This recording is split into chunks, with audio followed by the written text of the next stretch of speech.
दोस्तों नमस्कार, स्वागत है आपका आज के कार्यक्रम में। इलाहाबाद हाईकोर्ट ने हाल ही में एक बहुत महत्वपूर्ण और बहुत ही रोचक फैसला सुनाया है, जिसको लेकर प्रदेश में बहुत हलचल मची हुई है और पूरे देश में इसको लेकर चर्चा शुरू हुई है।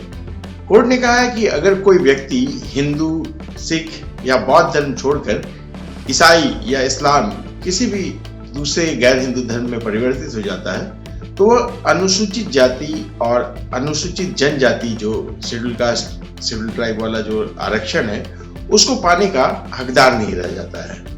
यह फैसला विशेष रूप से उन तथाकथित क्रिप्टो क्रिश्चियंस के बारे में, जो क्रिप्टो क्रिश्चियंस कहा जाता है, जो गुप्त रूप से ईसाई धर्म अपना चुके हैं लेकिन सरकारी दस्तावेजों में खुद को हिंदू दिखाते हैं, उनके लिए एक बड़ा झटका माना जा रहा है।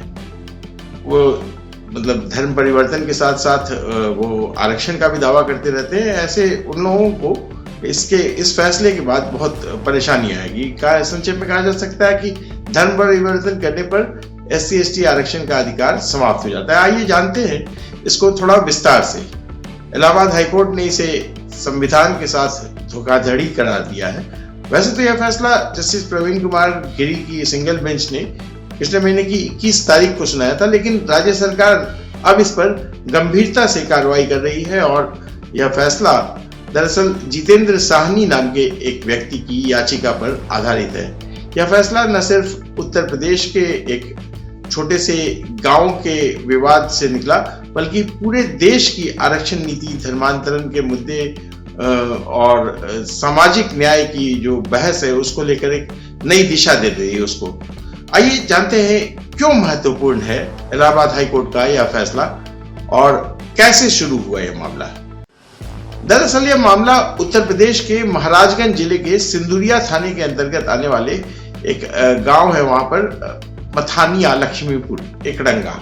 यहाँ के निवासी हैं जितेंद्र साहनी, जो मूल रूप से केवट समुदाय से ताल्लुक रखते थे, हिंदू धर्म के केवट समुदाय से। लेकिन उन्होंने अप्रैल में 2023 में हाईकोर्ट में एक अर्जी दी थी और उसमें स्थानीय सब डिविजनल मजिस्ट्रेट से अपनी निजी जमीन पर रविवार को और बुधवार को यीशु मसीह के वचनों पर आधारित प्रार्थना सभाओं के आयोजन की अनुमति मांगी थी।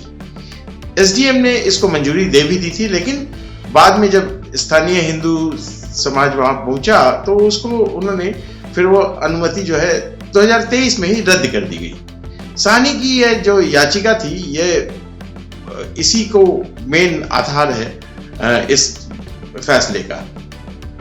याचिका का पूरा हिस्सा जो था हिंदू देवी देवताओं पर विवादित टिप्पणी कर उनका मजाक उड़ाता था। ग्रामीणों का आरोप था कि साहनी ने इन सभाओं का इस्तेमाल गरीब हिंदू परिवारों को लालच देकर ईसाई धर्म अपनाने के लिए, उकसाने के लिए किया था। एक गवाह लक्षण विश्वकर्मा है, उन्होंने पुलिस जांच में बयान दिया था कि साहनी ने ग्रामीणों को इकट्ठा कर हिंदू देवी देवताओं जो है उन लोगों का मजाक उड़ाया था। लक्षण ने अपने लिखित बयान में कहा था कि साहनी ने बताया कि हिंदू धर्म में हजारों देवी देवता हैं और किसी के 8 हाथ हैं, किसी के 4, किसी के चेहरे पर सूंड है, कोई चूहे की सवारी करता है, कोई मोर की, कोई भांग पीता है और कोई गांजा। यह जो लक्षण है उन्होंने पूरा बकायदा लिखित दिया था। तो वहां ने आरोप लगाया कि साहनी ने हिंदू धर्म में जाति के भेदभाव में मतलब उसमें कोई इज्जत नहीं मिलती है, लेकिन ईसाई बनने पर नौकरी, बिजनेस और मिशनरी से पैसे आदि मिलते हैं, ये सब फायदे उसने बताया लक्षण के बयान के मुताबिक। अब ये गवाह का बयान बहुत अहम है क्योंकि उसने लिखित बयान में दिया था और वो अभी भी उस बयान पर कायम है। इन आरोपों पर पुलिस ने जितेंद्र साहनी के खिलाफ भारतीय दंड संहिता, उस समय चूंकि BNS नहीं था तो भारतीय दंड संहिता IPC की धारा जो है 153A, जिसके मुताबिक धर्म, जाति या जन्म स्थान के आधार पर शत्रुता फैलाना, और 295A, इसमें धार्मिक भावनाओं को ठेस पहुंचाना, दोनों के तहत मुकदमा दर्ज किया। 11 मार्च 2024 को चार्जशीट दाखिल हुई और 24 जुलाई 2024 को ACJM के कोर्ट ने इस पर संज्ञान लिया था। अब साहनी थोड़े मॉडर्न विचार के थे, उन्होंने सीधे हाईकोर्ट में पहुंचे और याचिका दायर कर कहा कि इसको क्वैश कर दिया जाए, इसको पूरा मुकदमा ही खत्म कर दिया जाए। और इसमें क्योंकि कोई विवादास्पद भाषण नहीं हुआ है, वहां कभी भी उनको झूठा फंसाया जा रहा है, आदि आदि, उन्होंने, उनके वकील जो थे वो भी थोड़े मॉडर्न थे, उन्होंने अपना बयान दिया और सानी की याचिका के साथ दाखिल हलफनामे में उन्होंने खुद को हिंदू बताया था, जबकि गवाह के बयानों से साफ था कि वह ईसाई पादरी बन चुका है। अब यह जो रहस्योद्घाटन था वह कोर्ट के लिए बहुत आश्चर्यजनक था। अतिरिक्त सरकारी वकील जो थे वहां के पंकज त्रिपाठी, उन्होंने सीआरपीसी की धारा 161 के तहत जो दर्ज गवाह बयानों का हवाला देते हुए उन्होंने कहा कि एक अन्य गवाह और एक और गवाह थे, एक बुद्धिराम यादव, उन्होंने इस बात की पुष्टि की कि सानी ने गरीबों को लालच देकर धर्मांतरण करवाया है। कोर्ट ने इसको गंभीरता से लिया और जो सानी की याचिका थी उसको खारिज कर दी। जस्टिस गिरी ने कहा कि ट्रायल कोर्ट ही इसकी जांच करेगा मामले की, और ट्रायल कोर्ट ही वहां ही डिस्चार्ज की अर्जी दे सकते हैं जहां से दावा कर सकते हैं कि आईपीसी की इन धाराओं में कोई तत्व मौजूद है या नहीं। लेकिन धर्मांतरण के बाद SC/ST का वर्ग लेना जो है वो संविधान की धोखाधड़ी है। अब यह सवाल उठता है कि एक आपराधिक मुकदमे की जो याचिका है वो आरक्षण से कैसे जुड़ गया। कोर्ट ने सानी के हलफनामे को गुमराह करने वाला बताते हुए इसे संविधान के साथ धोखे का उदाहरण माना।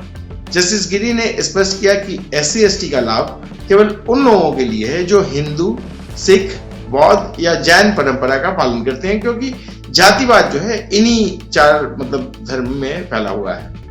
जो अनुसूचित जाति का जो आदेश है 1950 का, उसके पैराग्राफ 3 में साफ लिखा है कि कोई व्यक्ति जो हिंदू, सिख या बौद्ध धर्म के अलग कोई अन्य धर्म मानता है उसे अनुसूचित जाति का सदस्य नहीं माना जाएगा। यह संविधान में व्यवस्था है इसकी।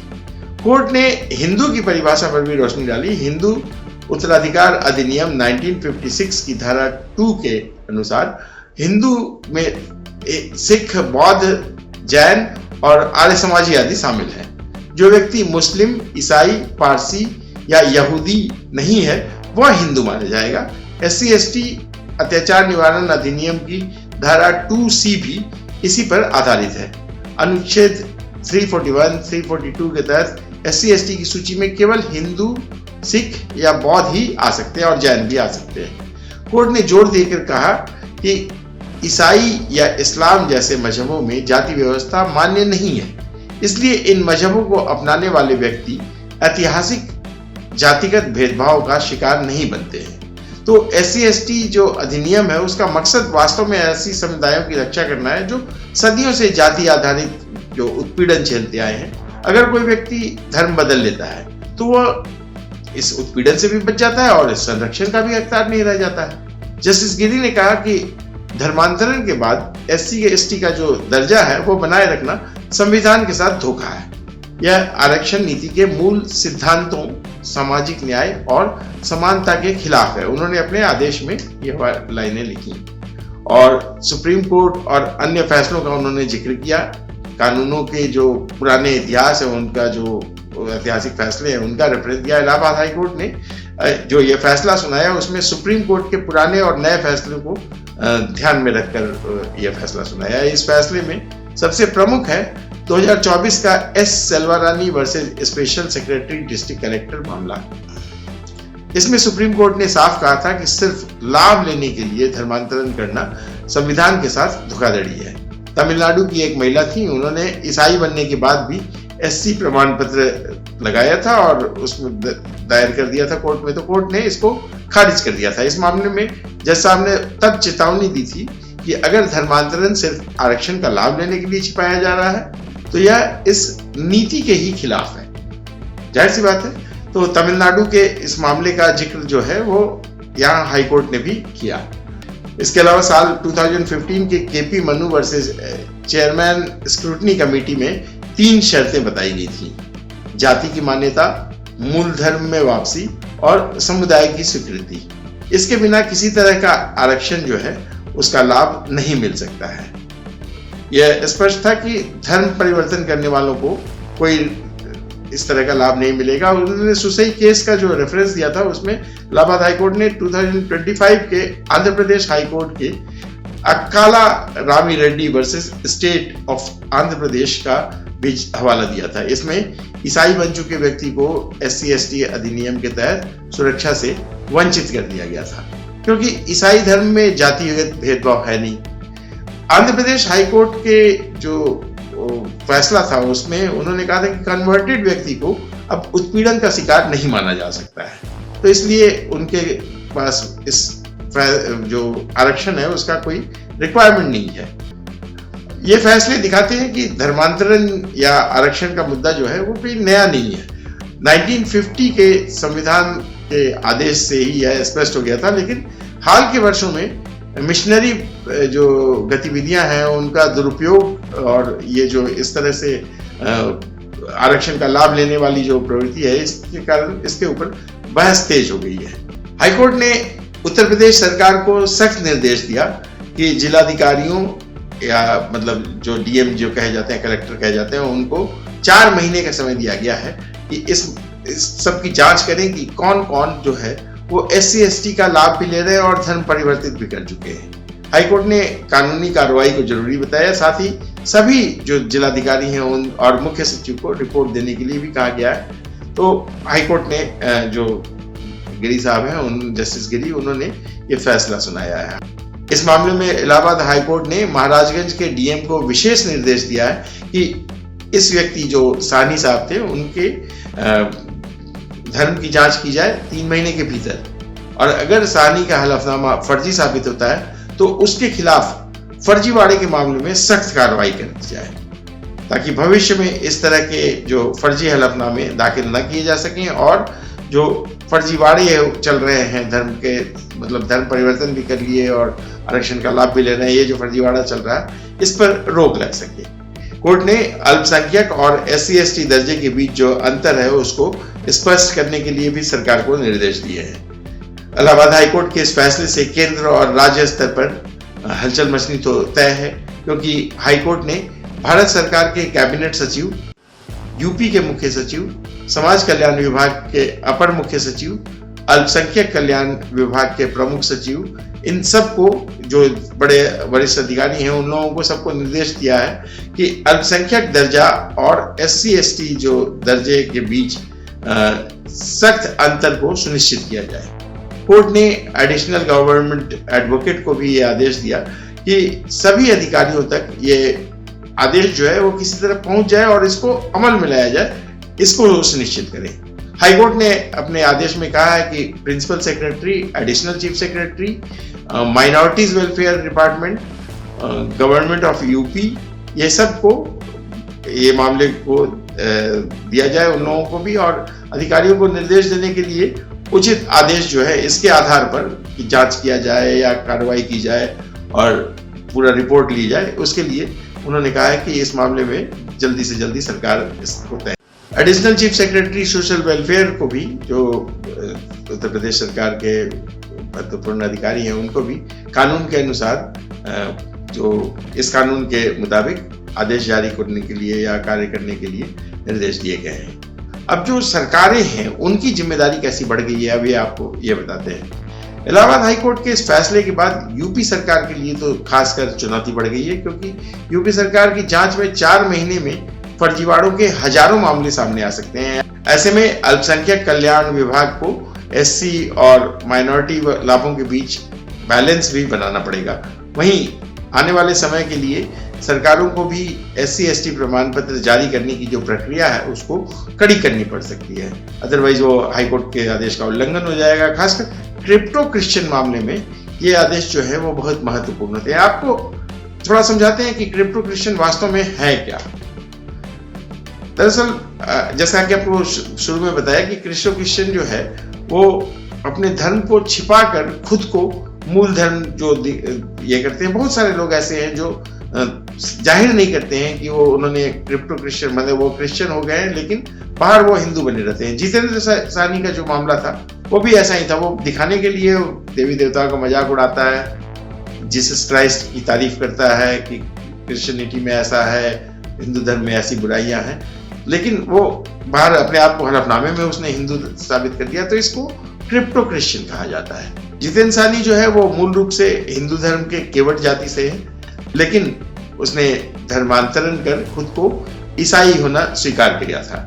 इसके साथ ही कथित तौर पर वो SC/ST वर्ग के लिए भी जो फायदे मिलते हैं उनको भी उसका भी लाभ उठाता रहा है।